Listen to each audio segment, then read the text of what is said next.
अच्छा जी, मैं आपको सबसे पहले अपना बताता चलूँ कि इसमें IBS ERP में आप यहाँ पे अपने प्रोडक्शंस वगैरह और स्टोर इशुएंस वगैरह और फिनिश गुड रॉ मटेरियल को कैसे मेंटेन कर सकते हैं। सबसे पहले हमारे पास यहाँ पे सेटअप में है। सेटअप में हमारे पास चार्ट ऑफ अकाउंट है, उसके अलावा फिर प्रॉफिट एंड लॉस है, एरिया है, कस्टमर एरिया सेटिंग्स, और उसके अलावा फिर कस्टमर सेटिंग, कस्टमर कैटेगरीज, ठीक है। और इसके बाद फिर हमारे पास है सेल्समैन, जो हमारे कंसल्टेंट हैं, जो यहाँ पे हमारे पास जो कस्टमर्स को डील करते हैं। उसके अलावा फिर हमारे पास कस्टमर कोडिंग है, फिर यहाँ पे वेंडर कोडिंग है। उसके बाद फिर हमारे पास आइटम फैमिली है, ठीक है, और आइटम कंपनी है, रेट लिस्ट है हमारे पास। उसके अलावा फिर हमारे पास जो हमारी प्रोडक्ट की रेट लिस्ट होती है वो डाल सकते हो। उसके अलावा फिर हमारे पास यहाँ पे फार्मूला पैक्ड है, इसमें हम अपनी रेसिपीज़ बनाते हैं कि हम कोई भी चीज़ किस तरह बना रहे हैं, ठीक है। और इसको हम रेसिपी वाइज जो है ना इशुएंस भी कर सकते हैं और प्रोडक्शंस भी रिसीव कर सकते हैं, ठीक है। और इसके अलावा फिर हमारे पास नीचे आइटम इन्फॉर्मेशन है, फिर ट्रांसपोर्ट है, फिर डिपार्टमेंट है, ठीक है। और ये फिर नीचे रिपोर्ट सेटअप फॉर्मेट है। उसके बाद फिर हमारे पास यहाँ पे वोचर्स है, वोचर्स में जीवी है हमारे पास, जीवी वोचर। और उसके बाद अलावा फिर हमारे पास यहाँ पे कैश रिसीव है, कैश रिसीव में कैश है, कैश में हमारे पास कैश रिसीव है, उसमें फिर कैश पेमेंट्स है, और फिर कैश रिसीव इनवाइस वाइज है। फिर हमारे पास आ जाता है बैंक रिसीव, बैंक पेमेंट्स। और फिर यहाँ पे हमारे पास स्टोर इशूस है ऑटोमेटिकली वाली, जो हम रेसिपी से इसे इशू करवाते हैं। फिर उसके बाद हमारे पास है यहाँ पे store issues manually raw material वाला। और इसके बाद फिर हमारे पास है प्रोडक्शन, प्रोडक्शन रिसीव है, production receive in raw material, जो रॉ मटेरियल है हमारे पास। इसमें आप ऐसी कोई प्रोडक्शंस जो हमारे पास सेमी प्रोडक्शंस होती है, दोबारा फिर उसको रीयूज़ किया जाता है और फिर हमारे पास जाके फिनिश गुड तैयार होता है। तो प्रोडक्शन रॉ मटेरियल में हम ऐसी प्रोडक्शन से है ना रिसीव करते हैं। और उसके बाद फिर हमारे पास परचेजिंग है, इसमें फिर हमारे पास है परचेज रिटर्न, परचेज ऑर्डर। और फिर हमारे पास है सेल में cell return, cell invoice, cell return और सेल ऑर्डर है। फिर उसके बाद हमारे पास मार्केटिंग है, मार्केटिंग में हमारे पास स्टेटस है, बिजनेस टाइप्स है, मार्केटिंग विजिट है। स्टोर ट्रांसफ़र में हमारे पास स्टोर ट्रांसफ़र वोचर है, स्टोर ट्रांसफ़र रिसीव वोचर है।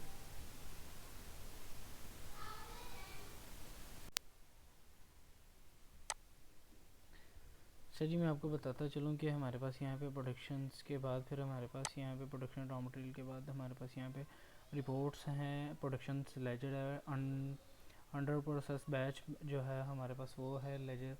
उसके अलावा फिर हमारे पास यहाँ पे परचेज़ इनवाइस है, परचेज़ रिटर्न है, परचेज़ ऑर्डर है। और फिर इसमें हमारे पास परचेज़ की रिपोर्ट्स हैं। उसके अलावा फिर हमारे पास सेल्स है, सेल में हमारे पास सेल इनवाइस है, सेल रिटर्न है, सेल ऑर्डर है। और फिर यहाँ पे हमारे पास सेल्स के हवाले से हमारे पास रिपोर्ट्स हैं, customer balance report, sales and collection report, और फिर सेल्स एक्टिविटी रिपोर्ट। फिर हमारे पास मार्केटिंग है, मार्केटिंग में हमारे पास स्टेटस है, बिजनेस टाइप्स है, और मार्केटिंग विजिट है। मार्केटिंग विजिट में हमारे पास होता ये है कि जैसे कि हमारे जो कस्टमर्स होते हैं, जो सेल्समैन होते हैं, वो मार्केट में विज़िट करते हैं और कस्टमरों से मीटिंग्स वगैरह करते हैं। उसके हवाले से हम यहाँ पे अपने बिजनेस ऑफ मार्केटिंग स्टेटस को अपडेट करते हैं। फिर हमारे पास यहाँ पे स्टोर ट्रांसफ़र वोचर है, स्टोर रिसीव वोचर है। फिर यहाँ पे रिपोर्ट्स में हमारे पास हैं vouchers, general vouchers, party statement, account summary, trial balance, profit and loss. फिर इन्वेंट्री में हमारे पास स्टोर लेजर है, आइटम समरी है। सबसे पहले मैं आपको बताता चलूँ चार्ट ऑफ अकाउंट में, इसमें हम अपने जो है ना एसेट्स, लाइबिलिटीज़ और एक्सपेंस वगैरह हम यहाँ पे अपने अकाउंट्स जनरेट करते हैं, सेल्स के अकाउंट्स जनरेट करते हैं, ठीक है। उसके अलावा फिर हमारे पास यहाँ पे है प्रॉफिट एंड लॉस अकाउंट, हम यहाँ पे अपने अकाउंट डिफाइन करते हैं जो प्रॉफिट एंड लॉस करते हैं। उसके बाद फिर हमारे पास यहाँ पे है एरिया कोडिंग, इसमें हम अपने कस्टमर्स का एरिया सेलेक्ट करते हैं कि हमारे जो है एरिया सेव करते हैं, जो हम यहाँ पे सेव करते हैं कस्टमर्स का एरिया जो। अच्छा जी, फिर हमारे पास है एरिया, इसमें हम अपने कस्टमर्स का एरिया सेव करते हैं, ठीक है। उसके अलावा फिर हमारे पास यहाँ पे है सिटी हम किस सिटी में डील कर रहे हैं, यहाँ पे हम सिटी से डील करते हैं। जैसे कि पेशावर, लाहौर, आप इसमें अपनी सिटीज़ ऐड कर सकते हैं।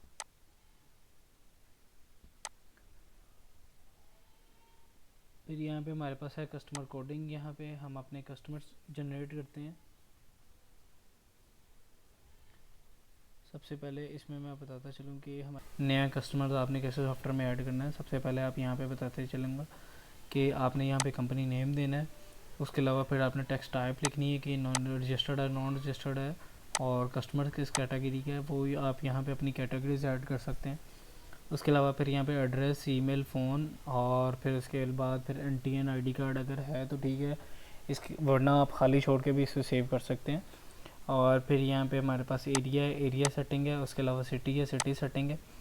उसके अलावा फिर ये यहाँ पे हमारे पास सेल्समैन है। हमारे पास जो सेल्समैन हमने यहाँ पीछे जो क्रिएट किए होंगे वो यहाँ पे ऑटोमेटिकली आ जाएंगे, और उसके बाद हम यहाँ पे सेव कर देंगे। ये हमारा कस्टमर सेव हो जाएगा। फिर हमारे पास यहाँ पे मौजूद है वेंडर कोडिंग। इसी तरह हम फ़ोन नंबर, ईमेल वगैरह लिख के हम सेव कर देंगे।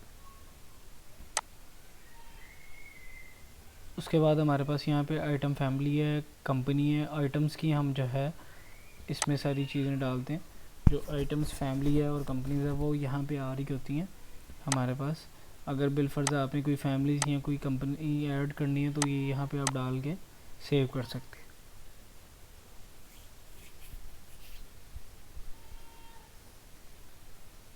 अच्छा जी, आइटम इन्फॉर्मेशन में हम यहाँ पे अपने आइटम्स का कोड देते हैं। उसके बाद उसका नेम लिखते हैं। उसके बाद उसकी प्राइस, इनवॉइस प्राइस है, आइटम वेट है, परचेज वेट रेट है।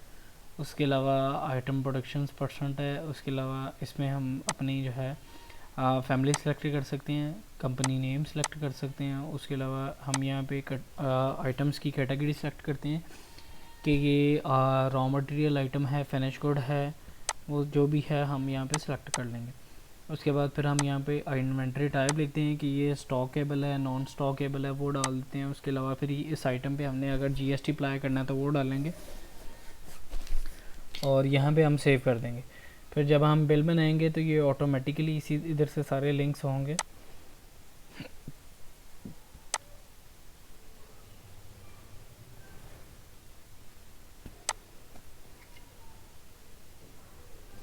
अच्छा जी, सबसे पहले मैं आपको बताता चलूँ कि आप यहाँ पे अपना देख सकते हैं, ये हमारे पास है फार्मूला पैक्ड। इसमें हम अपनी प्रोडक्ट्स की रेसिपीज़ डालते हैं कि हम इस प्रोडक्ट्स में क्या क्या कितनी क्वांटिटी रॉ मटेरियल की यूज़ करते हैं। जैसे कि अब ये देख रहे हैं, एक कंपनी है, उनका फार्मूला है गोला कबाब, और इसमें ये कितनी कितनी क्वांटिटी कौन कौन सी चीज़ें यूज़ करते हैं वो डाल के, और ये यहाँ पे सेव कर देते हैं।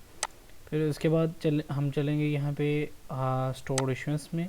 इसमें हमारे पास स्टोर इशुएंस में है एक तो ऑटोमेटिक इशुएंस, और उसके बाद फिर हमारे पास यहाँ पे मौजूद है मैनुअल इशुएंस। स्टोर इशुएंस में जाएंगे तो सबसे पहले हम यहाँ पे अपना बैच क्रिएट करेंगे कि बैच कितने का हमने बनाना है। जैसे कि मैं लिख देता हूँ जी 100 का हमने बैच बनाना है, उसी प्रोडक्ट की प्रोडक्शन करनी है। तो जैसे कि हमने लिखा था गोला कबाब ब्रेड मिक्स, तो मैं ये यहाँ पे लिख देता हूँ 100, और फिर इशुएंस का बटन दबाऊँगा तो सबसे पहले ये यहाँ पे हमें नीचे बता देगा कि हमने इस आइटम्स की कितनी कितनी क्वांटिटी जो है, जो हमने रेसिपीज़ में डाली हुई थी, वो कितनी कितनी क्वांटिटी हमने डिपार्टमेंट्स में देनी है। तो वो यहाँ पे प्रोडक्शंस के लिए इशू कर देगा। अब इसके बाद हम यहाँ पे पोस्ट करेंगे तो ये ऑटोमेटिकली हमारा जो बैच जो है क्रिएट कर देगा। फिर उसके बाद जब हम प्रोडक्शन रिसीव करेंगे तो हम ये देखेंगे कि ये प्रोडक्शंस हमने जिस बैच में हमने यानी कि इशुएंस की है। अच्छा जी, मैं बताता चलूँ आपको स्टोर इशुएंस के वाले से। स्टोर इशुएंस में हमारे पास दो किस्म की स्टोर इशुएंस है, एक तो फिल इशुएंस है, ऑटोमेटिक इशुएंस है, और एक हमारे पास है मैनुअल इशुएंस। तो जो ऑटोमेटिक इशुएंस है इसमें हम अपने रेसिपी को लिंक करते हैं जो हमने पीछे डाली होती है। तो मैंने जैसे ही एक क्वांटिटी डाली, एक आइटम सेलेक्ट की है कि हमने ये कोड क्रिएट करना है, तो मैंने इसकी क्वांटिटी डाल दी है 100। तो जैसे ही मैं फिल इशुएंस का बटन दबाऊंगा तो ये ऑटोमेटिकली हमारे पास यहाँ पे क्वांटिटी सारी शो कर देगा कि हमने इसकी कितनी कितनी क्वांटिटी जो है इशू करनी है, और ये यहाँ पे बैच आ जाएगा। हम बैच नंबर दे देंगे कि भाई हम कौन सा बैच क्रिएट कर रहे हैं। तो मैं इसे पोस्ट कर दूंगा तो फिर ये हमारी जो है एक बैच जो है हमारा क्रिएट हो जाएगा। उसके बाद फिर हम इसमें अगर मैनुअली कोई चीज़ इशू करना चाहते हैं तो रॉ मटेरियल में से जाके हम यहाँ पे बैच सेलेक्ट करेंगे। जैसे ही 100 बैच सेलेक्ट करूँगा उसके बाद नीचे ये हमारे पास जो हमने कोई भी इशू करनी है तो वो यहाँ से हम इसको सिलेक्ट कर लेंगे, ठीक है। और बिल फर्दर कोई क्वांटिटी देनी है, जितनी क्वांटिटी देनी है 1 kg देना है तो वो जितनी क्वांटिटी आपने सेलेक्ट करनी है वो यहाँ से आप डाल सकते हैं, ठीक है। डालने के बाद आप इसको सेव कर देंगे। तो इसी तरह ये सारी हमारी उस बैच में इशुएंस जाती रहेगी। जब हम प्रोडक्शन रिसीव करेंगे तो हम देखेंगे कि ये हमारे पास जो प्रोडक्शन रिसीव हुई है ये हमारे फिनिश गुड है या ये प्रोडक्शन हमारी रीयूजेबल है। अभी इसका हमने मेड मिक्स वगैरह बनाया है तो हम यहाँ पे फिर इसको प्रोडक्शन रॉ मटेरियल में ले लेंगे। तो प्रोडक्शन रॉ मटेरियल में आप यहाँ पे बैच नंबर देंगे। जैसे ही मैंने दिया था 100 दबाएंगे तो ये यहाँ पे हमारे पास फिर ऑटोमेटिकली कॉस्ट ले आता है। फिर उसके बाद हम यहाँ पे अपनी जो प्रोडक्ट तैयार हुई है उसका कोड सेलेक्ट कर लेंगे। जैसे कि मैं ये सिलेक्ट कर लेता हूँ। उसके बाद फिर यहाँ पे हम उसकी क्वांटिटी दे देंगे, उसके बाद पोस्ट कर देंगे तो ये हमारे पास प्रोडक्शन रिसीव होकर रॉ मटेरियल में चली जाएगी। अगर आप इसी प्रोडक्शन को दोबारा रीयूज़ करना चाहें, दोबारा इशू करके फिर कोई चीज़ बनाना चाहें तो वो भी आप बना सकते हैं। फिर दोबारा आप जाएंगे मैनुअल इशुएंस में जाके से यूज़ कर सकते हैं। इसे दोबारा नए बैच क्रिएट करके आप इशू करेंगे और फिर यहाँ पे आप प्रोडक्शन फाइनल में रिसीव कर लेंगे। जैसे कि हमारी प्रोडक्शन होती है फिनिश गुड वाली तो वो यहाँ पे हम रिसीव करेंगे तो ये ऑटोमेटिकली हमारे पास फिनिश गुड के स्टॉक में आ जाएगा।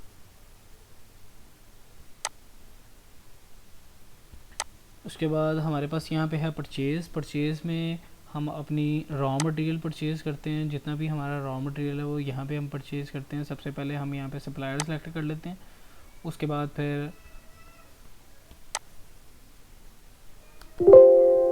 जैसे परचेज़ कर रहे हैं, ठीक है। और इसके बाद ये सबसे पहले हम सप्लायर सेलेक्ट कर लेंगे, ठीक है। तो मैं सप्लायर सेलेक्ट कर लेता हूँ, ये बिस्मिल्लाह चिकन। फिर यहाँ पे हम अपना जो हम प्रोडक्शन जो रॉ मटेरियल परचेज़ कर रहे हैं वो लिख लेंगे। जैसा कि मैं लिख लेता हूँ जी चिकन पाउडर।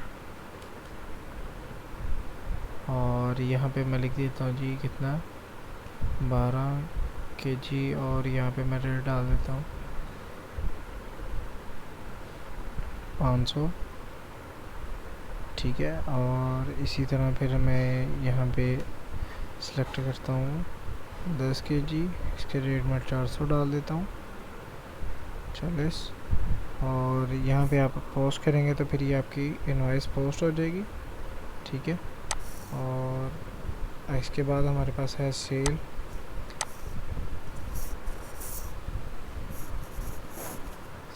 में आप सबसे पहले अपनी पार्टी सेलेक्ट करेंगे उसी तरह। ये जुल्फी बर्गर। और फिर यहाँ पे हम अपनी आइटम कोड सेलेक्ट कर लेंगे। जैसे कि मैं लिख लेता हूँ जी CP और यहाँ पे मैं उसका रेट लगा देता हूँ 1000 और यहाँ पे क्वांटिटी लिख देता हूँ 2। इसी तरह आप अपनी और भी आइटम्स जितनी भी हैं वो डाल देंगे और फिर ये यहाँ पे पोस्ट कर देंगे तो ये इनवॉइस हमारी जो है जनरेट हो जाएगी, ठीक है। और इसमें इंक्लूसिव रेट और एक्सक्लूसिव रेट भी आप लगा सकते हैं।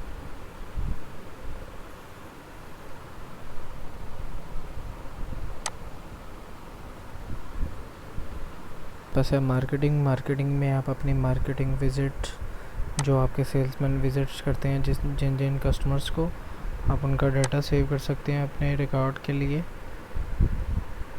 जैसे कि ये देखें, ये एक बंदे ने एरिया सेलेक्ट किया और उसके बाद फिर उसने अपनी कस्टमर्स के नेम लिखवाए हैं। आप रिमार्क्स में कुछ डालना चाहें वो डाल दें। फिर इसके बाद हमारे पास स्टोर ट्रांसफ़र वाउचर है। अगर आप इसको ब्रांच वाइज यूज़ करना चाहें, ये ब्रांच वाइज भी यूज़ कर सकते हैं। सेकंड ब्रांच में स्टोर ट्रांसफ़र में आप सबसे पहले स्टोर ट्रांसफ़र करेंगे, ठीक है। और जैसे ही ये क्वांटिटीज़ आप इशू करेंगे एक वाउचर से दूसरी ब्रांच में, फिर दूसरी ब्रांच में आप जाकर रिसीव कर लेंगे।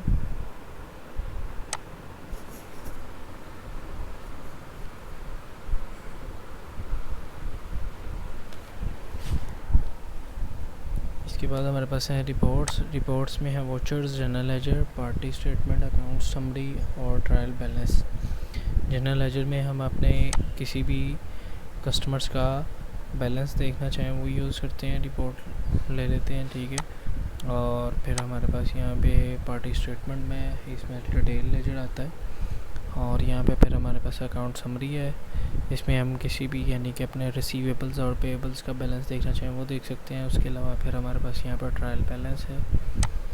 ट्रायल बैलेंस में हम देखना चाहें अगर बिल फर्ज है, काफ़ी किस्म के हमारे पास ट्रायल बैलेंस बने हुए। ओनली ओपनिंग देखना चाहें ओनली ओपनिंग निकल आएगा, अगर आप ओनली फॉर द ईयर देखना चाहें वो भी निकल आएगा। उसके अलावा फिर अगर आप कंसोलिडेटेड चेक करना चाहें वो भी हमारे पास रिपोर्ट बनी हुई है। थर्ड लेवल की भी रिपोर्ट बनी हुई है विदाउट ज़ीरो बैलेंस। और अगर आप लेवल वाइज निकालना चाहें 1 2 3 4 और ऑल लेवल्स वाइज निकालना चाहें वो भी निकाल सकते हैं। फिर इसमें हमारे पास बैलेंस शीट की रिपोर्ट है, आप वो भी देख सकते हैं। फिर चार्ट ऑफ अकाउंट की रिपोर्ट्स है। और फिर इसके बाद हमारे पास यहाँ पे सेल्स की जो रिपोर्ट्स हैं, कस्टमर बैलेंस रिपोर्ट है, आप कस्टमर बैलेंस रिपोर्ट्स देखना चाहें वो भी देख सकते हैं। इसमें आप अपने कस्टमर्स की कैटेगरी वाइज देखना चाहें या कस्टमर एरिया वाइज देखना चाहें या किसी कंसल्टेंट वाइज जो आपके सेल्समैन है उस वाइज देखना चाहें, आप अपने जो है ना कस्टमर्स की एजिंग देखना चाहें और कस्टमर बैलेंस देखना चाहें, बिल वाइज एजिंग देखना चाहें, तो आप ये यहाँ पे रिपोर्ट्स निकाल के चेक कर सकते हैं।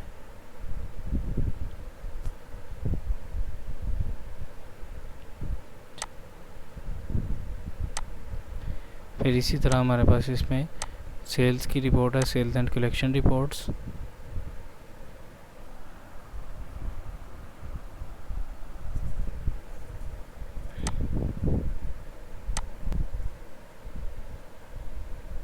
कस्टमर का ओपनिंग क्या था, सेल क्या है, और इसने फिर रिटर्न कितनी हुई है, बैंक रिकवरी कितनी हुई है, और कैश रिकवरी कितनी हुई है, एडजस्टमेंट कितनी हुई है, और बैलेंस क्या है। इस तरह हमारे पास सारे कस्टमर्स के बैलेंसेस यहाँ पे इसमें शो हो जाते हैं सेल्स एंड कलेक्शन में।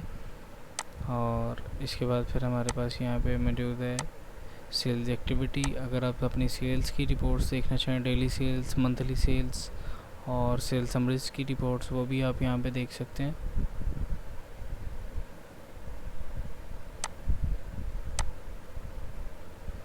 इसमें आप टाइप वाइज रिपोर्ट निकालना चाहें, कंपनी वाइज रिपोर्ट निकालना चाहें, आइटम वाइज रिपोर्ट निकालना चाहें, कस्टमर वाइज रिपोर्ट निकालना चाहें, ये हमारी सेल्स एक्टिविटी की रिपोर्ट्स हैं जैसे कि आपको नज़र आ रही है। इसी तरह फिर आप ये यहाँ पे कैटेगरी की किसी कैटेगरी की रिपोर्ट निकालना चाहें, किसी एरिया वाइज रिपोर्ट निकालना चाहें, सिटी वाइज निकालना चाहें, किसी कंसल्टेंट वाइज रिपोर्ट निकालना चाहें, तो आप अपनी सेल्स की भी रिपोर्ट्स जो है देख सकते हैं।